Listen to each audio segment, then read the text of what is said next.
The burned photo changed everything again. It showed Elara beside another Ethan.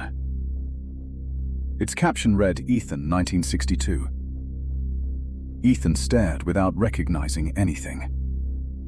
Nina photographed the evidence carefully.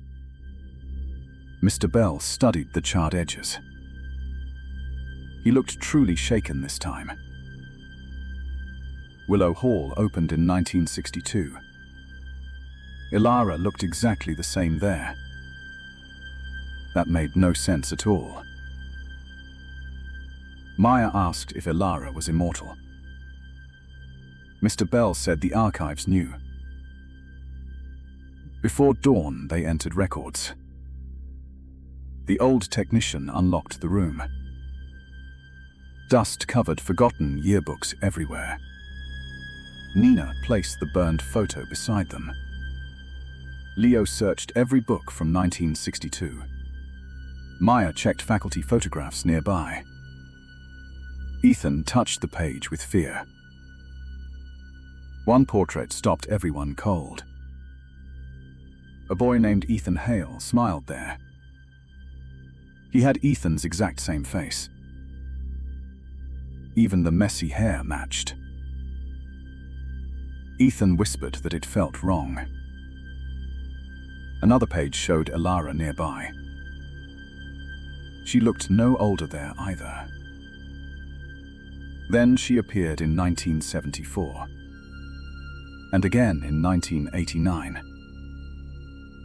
And once more in 1997.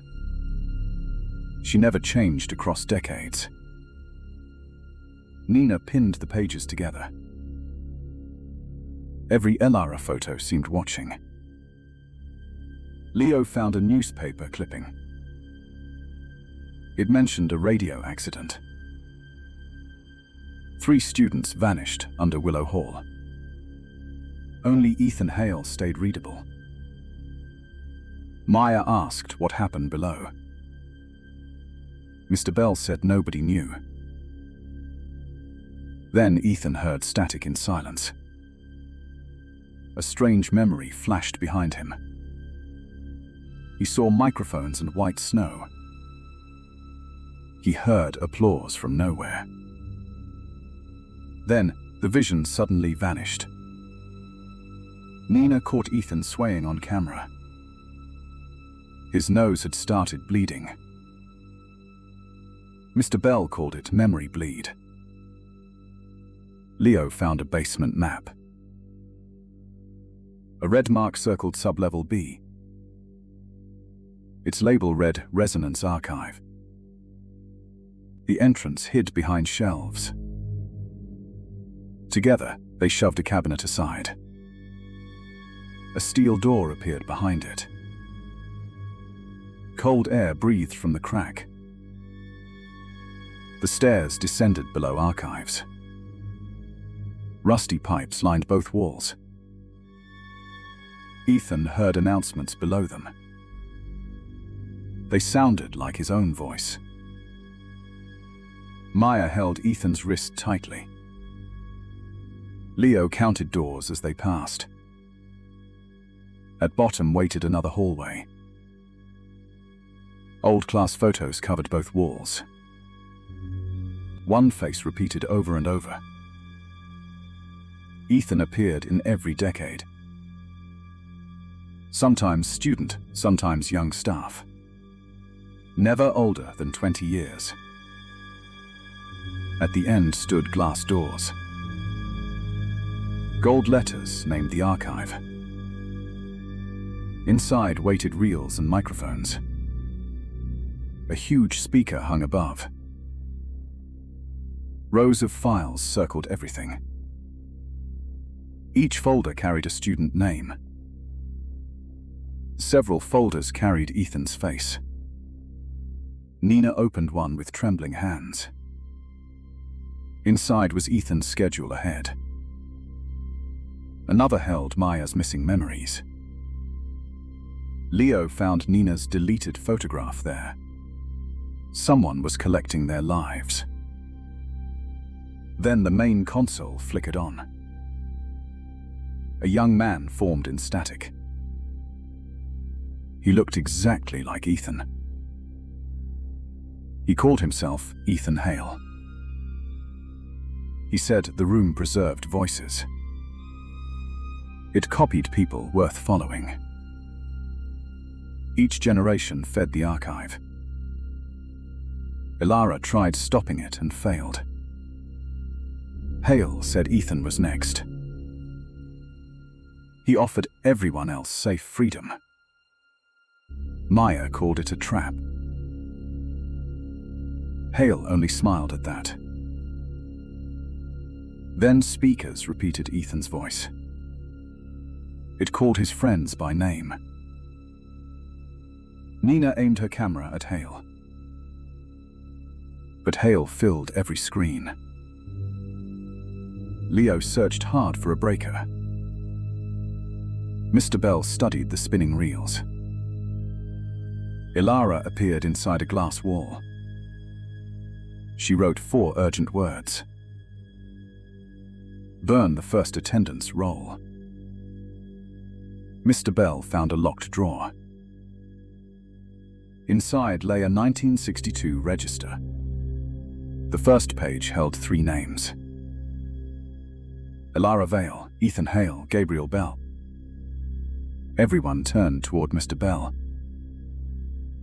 He went pale and silent. Maya demanded the truth at once. Mr. Bell confessed he was there. The archive kept him unchanged. Hale begged Ethan to replace him. Then the room drained all sound. Nina struck a red flare. Mr. Bell grabbed the register book. Ethan faced Hale across the console. He answered, "Not this time." Maya threw him cleaning alcohol. Ethan soaked the register quickly. Leo killed the backup power. The burning register hit the console. Ilara pulled Hale into flames. They escaped into pale dawn. Nina's last photo showed young Bell. The photo changed everything by sunrise. It clearly showed 2 versions of Maya. The real Maya stood beside the group. The second Maya stood inside the photograph. She smiled behind the real one. Nina's hands shook around the camera. Maya laughed, pretending she felt fine. Nobody else believed that lie anymore. Mr. Bell studied the developing picture. He said echoes usually hunted at night. A daytime echo meant room 407 evolved. Ethan insisted Maya never walk alone. She argued, but nobody listened. The campus morning looked painfully normal. Maya hated how normal people seemed. Nina kept photographing every reflective surface. Mr. Bell brought them to security. He knew an aging surveillance technician. The technician owed him old favors. They checked cameras from early morning. Then Maya appeared near the library. One camera showed her walking west. Another showed her walking east simultaneously. 2 Mayas crossed different paths together. The room turned ice cold around them. The technician refused to replay it. He crossed himself and left immediately. Mr. Bell copied the footage anyway. He said echoes were learning independence. Maya finally stopped acting brave. She asked what the echo wanted. Mr. Bell answered, "Your place." That sentence silenced the entire room. To get one, someone must fade. Nina asked how fading begins.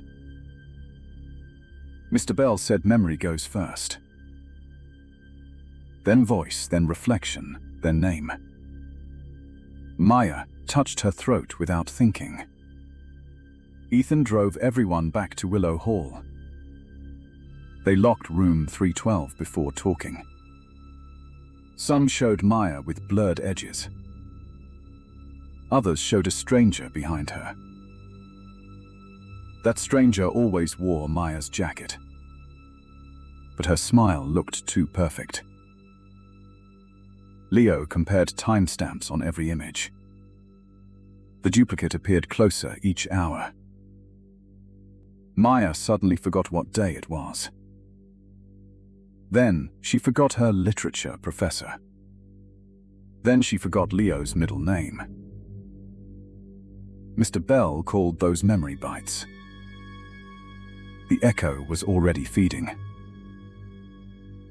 Maya broke down and started crying. Nina hugged her without speaking. Ethan made a desperate new plan. They would bait the echo publicly. Then it would reveal itself. At noon, Maya crossed the quad. Ethan and Leo watched from benches. Nina watched through a camera lens. Mr. Bell monitored rooftop reflections. Students moved around them, unaware. The real Maya reached the fountain. A second Maya appeared near the statue. She copied every motion exactly. When real Maya fixed her sleeve, so did she. When Maya looked left, so did she. They were separated by 20 feet. Nina captured burst photos rapidly. Then the echo looked directly at her. It smiled without moving Maya's way. That proved it had independent awareness. Leo yelled, and students scattered. The echo turned and walked calmly away. Ethan chased through the history wing. Maya and Nina ran behind him. The echo entered the old theater building. Nobody used it after a fire. The hallway inside smelled like wet dust.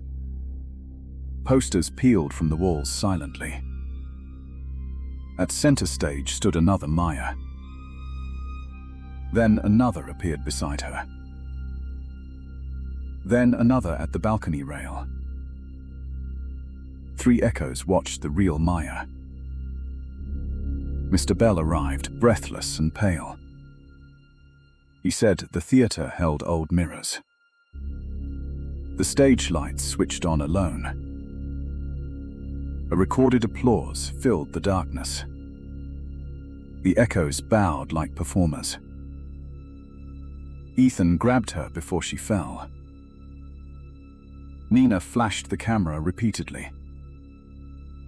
Each flash removed one echo briefly, but 2 others always remained. Leo found the burned control booth. Inside sat a cracked rehearsal mirror. Elara appeared inside the cracked glass. She wrote with a dripping finger. "Break the lead reflection," she warned. Mr. Bell guessed one echo anchored the rest. They studied the stage carefully. Only one shadow touched all lights.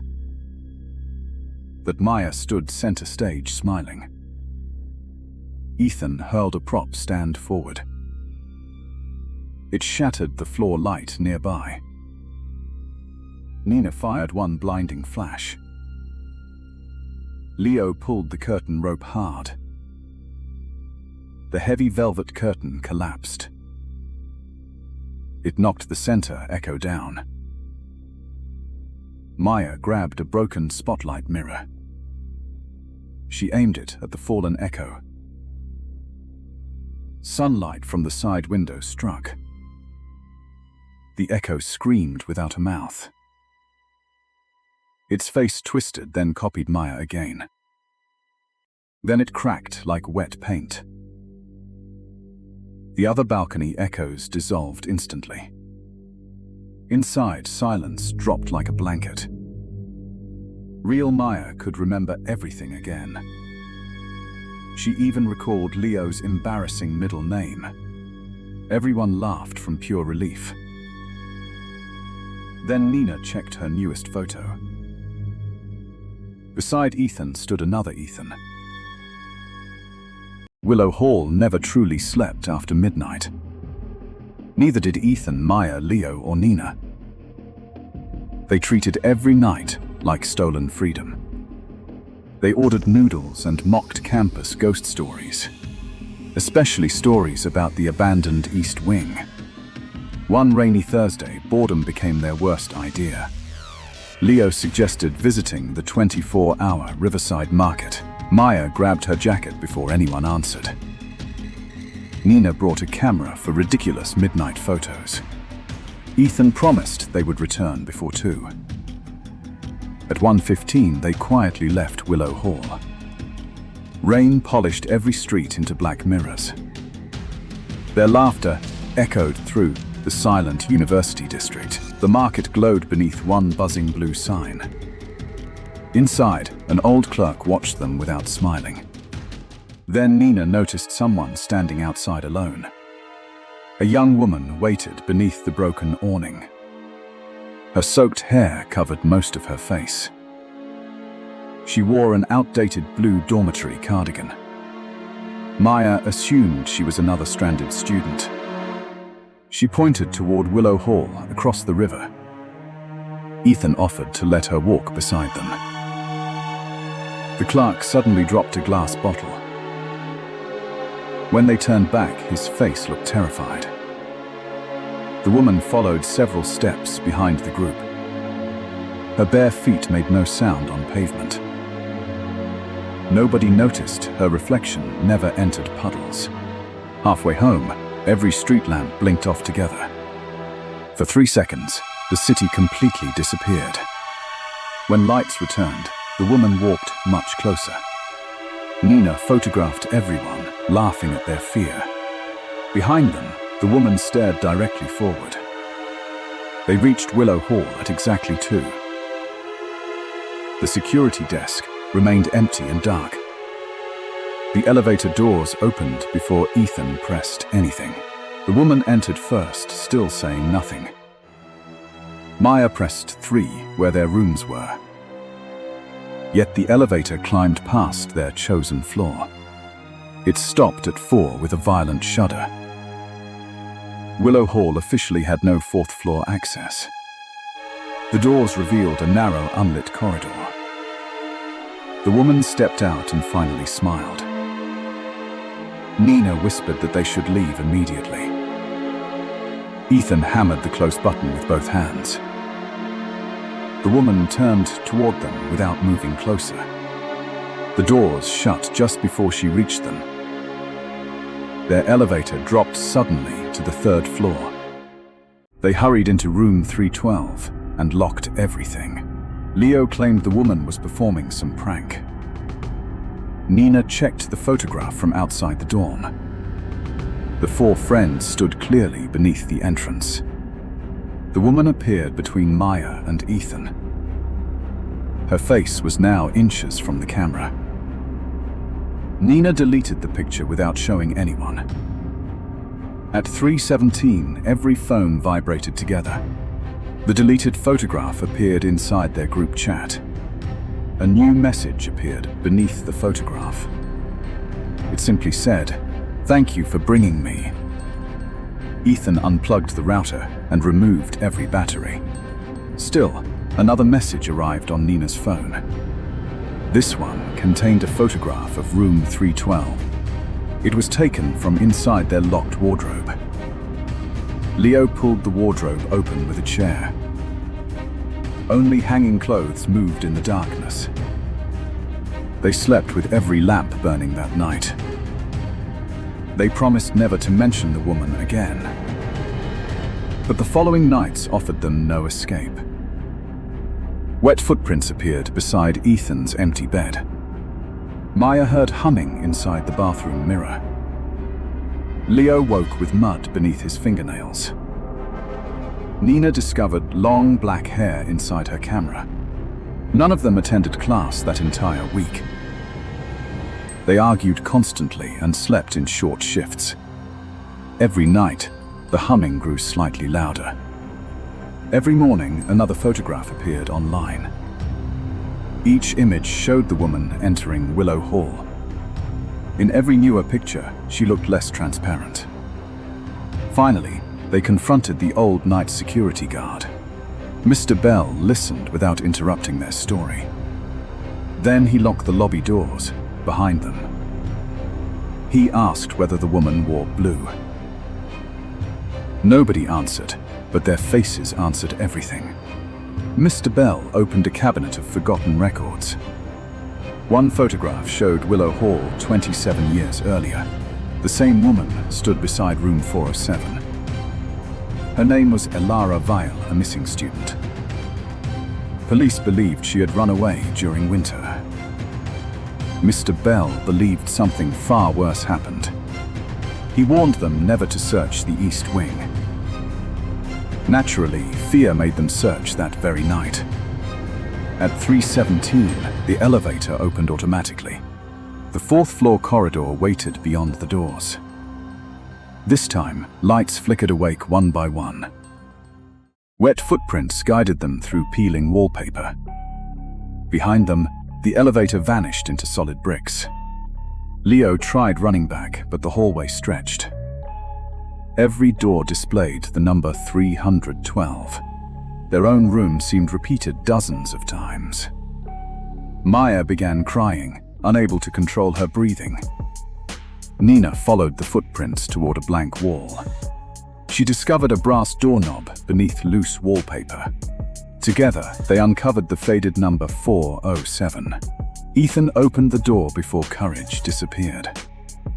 Inside waited 4 beds covered in grey dust. A 5th bed looked freshly slept inside. Hundreds of photographs covered the cracked walls. Every picture showed different groups of 4 friends. The newest photograph showed Ethan, Maya, Leo, Nina. But another figure stood among them, smiling. Nina realized the photograph contained 5 living shadows. Then something softly closed the door behind them. Elara's voice whispered directly beside Ethan's ear. "You brought me home, but one stays." All 4 phones displayed a live camera feed. The feed showed room 312 currently empty. Then Nina appeared on screen, sleeping inside their room. The real Nina stood beside them, screaming silently. A second Nina slowly opened her on-screen eyes. She smiled and whispered, "Which one followed you?" The lights died as someone knocked from inside. Darkness swallowed room 407 after the knock. Someone knocked again, this time beneath them. Nina's phone lit without anyone touching it. Its flashlight revealed 4 terrified faces. Elara had vanished from Ethan's side. The door behind them had vanished too. Another knock rose from the 5th bed. The mattress lifted, like something breathing. Leo wanted to run, but nowhere remained. Ethan pulled the damp blanket away. A square opening waited beneath the mattress. Warm light shone from room 312 below. Then Nina's voice called from beneath them. Real Nina answered from inside room 407. Every friend slowly turned toward her. The voice below begged them to hurry. Maya looked through the opening first. Another Nina stood inside their bedroom. She wore identical clothes and glasses. She claimed the ghost had trapped her. The walls began folding toward the group. Ethan forced everyone through the opening. Real Nina jumped down last. The passage sealed above her instantly. Now two Ninas faced each other. Both screamed at exactly the same moment. One accused the other of being Elira. The second repeated the accusation word for word. Leo locked the bedroom door again. Ethan ordered everyone to stop shouting. Maya asked Nina's childhood nickname. Both answered, Little Owl, without hesitation. Leo asked about their first midnight prank. Both described his stolen red shoes. Ethan showed an old scar on Nina's wrist. Each Nina carried the same pale mark. Even their phone passwords were identical. Their fingerprints unlocked the same device. No test separated memory from imitation. Until Maya noticed the bathroom mirror. One reflection blinked slightly too late. The Nina beside it began trembling. The other Nina smiled with quiet relief. Everyone stepped away from the delayed reflection. She begged them not to trust mirrors. At that moment, Mr. Bell knocked outside. His voice ordered Ethan to open quickly. They checked the peephole before unlocking. Mr. Bell stood alone, holding an old diary. He froze when he saw both Ninas. Room 407 made another echo, he whispered. Leo asked which one was real. Mr. Bell said echoes inherit every memory. They also inherit scars, voices, and fear. But an echo cannot dream naturally. Sunrise would permanently choose one Nina. The rejected one would remain inside 407. Choosing wrong would free the echo forever. Mr. Bell opened Elira's damaged diary. One page described the exact same nightmare. 27 years earlier, Elira had been copied. Her friends chose the smiling version. The real Elira remained trapped behind mirrors. That warning changed everything they believed. The ghost might have been protecting them. They placed both Ninas on separate beds. Maya covered every mirror with dark blankets. Ethan set alarms for 30 minutes. Both Ninas agreed to attempt sleeping. Nobody else dared close their eyes. The first Nina quickly drifted into sleep. The second remained awake, staring upward. Leo whispered that the answer seemed obvious. Mr. Bell warned them to keep watching. Suddenly, sleeping Nina began crying softly. She described snow falling inside room 407. She saw Elira pounding behind the mirror. Then she whispered a hidden sentence. The copy learned how to dream. Every lamp exploded into darkness. When emergency lights returned, both were awake. Each claimed the other had spoken. The covered mirror started shaking violently. Wet handprints appeared beneath the blanket. Maya pulled the blanket away despite warnings. Elira's reflection stood inside empty glass. She wrote 4 words across the condensation. Watch the one without breath. Ethan held cold glass beneath both mouths. The first Nina fogged it immediately. The second Nina's glass remained perfectly clear. Her frightened expression slowly disappeared. She lunged for Nina's camera, not them. The camera contained every photograph of Elira.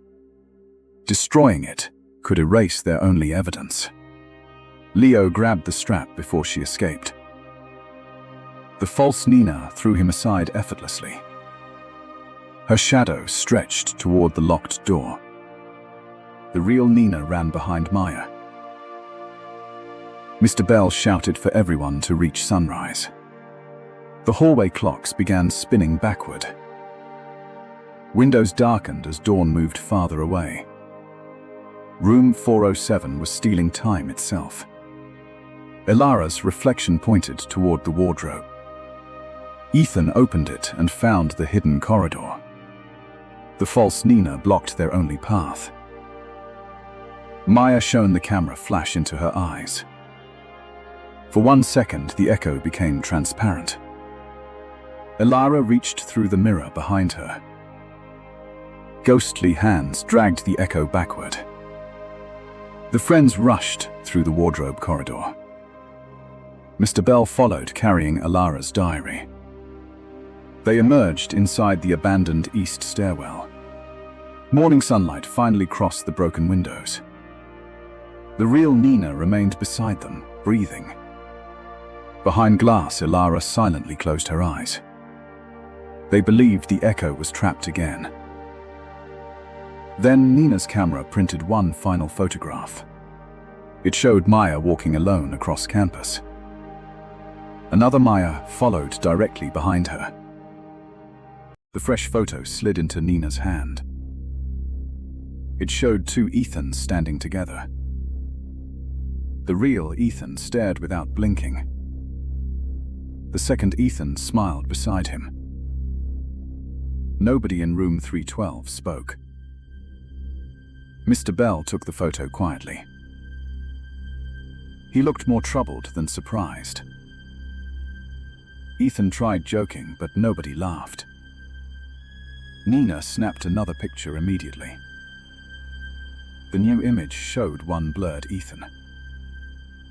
Then the room door clicked once. Leo checked the peephole first. A second Ethan stood outside. He wore the same green hoodie. He even held Ethan's necklace. But his smile felt too calm. Mr. Bell blocked the lock. No one opened the door. The outside Ethan whispered, "Let me in." The real Ethan shouted back instantly. The whisper outside copied his tone perfectly. Then the hallway went silent again. Leo opened the door at last. The corridor outside was empty. Only wet shoe prints led downstairs. Mr. Bell took them to security again. The old technician replayed morning footage. One camera showed Ethan entering Willow Hall. Another showed him across campus simultaneously. 2 Ethans crossed different cameras alone. Neither one looked at the lens. The technician backed away, frightened again. Mr. Bell copied every file quickly. Ethan asked why the echo chose him. Mr. Bell answered, "You lead first." Echoes hunted whatever others trusted most. Voice came before memory for Ethan. Ethan cleared his throat uneasily. His voice sounded rougher already. Maya asked him to repeat himself. The second sentence came out weaker. Nina photographed his reflection in glass. One reflection lagged half a second. Ethan finally looked genuinely afraid. Mr. Bell said fading had started. They needed a trap before sunset. Maya spread a campus map wide. Nina marked every recent echo sighting. Leo circled the old bell tower. Mr. Bell went completely still. The tower once carried campus announcements. Old microphones still waited inside. An echo could steal Ethan's voice there and broadcast it across the school. Then everyone might trust the wrong Ethan. The group left immediately for the tower. Storm clouds gathered above campus rooftops. The bell tower stood locked and abandoned. Mr. Bell opened it with effort. Dust rushed down the narrow stairwell. Halfway up, speakers crackled overhead. Ethan's own voice filled the tower. "You are already too late," it said. The group froze on the stairs. The copied voice laughed above them. They reached the old announcement floor. Broken desks surrounded hanging speakers. Wires tangled across the wooden boards. Mirrors from a debate set leaned nearby. Each mirror reflected a different Ethan. One stood near the control booth. Another waited behind dusty glass. A third leaned beside the microphone. The real Ethan stepped backward slowly. Mr. Bell counted 3 visible echoes. Nina raised her camera carefully. The nearest echo smiled at her. "They need my voice now," it said. Every speaker repeated the same sentence. Maya grabbed real Ethan's sleeve tightly. Leo searched for the main power switch. Mr. Bell scanned the control booth. Ilara appeared in a cracked monitor. She wrote across the dusty screen. "Silence the borrowed voice," it said. Mr. Bell pointed at the master microphone. One echo guarded it protectively. The others copied its movements poorly. That had to be the anchor. Ethan walked toward his duplicate alone. The anchor echo copied every step. It mocked Ethan's nervous breathing. "I sound stronger than you," it said. Ethan stopped right beneath the speaker. He finally admitted he was terrified.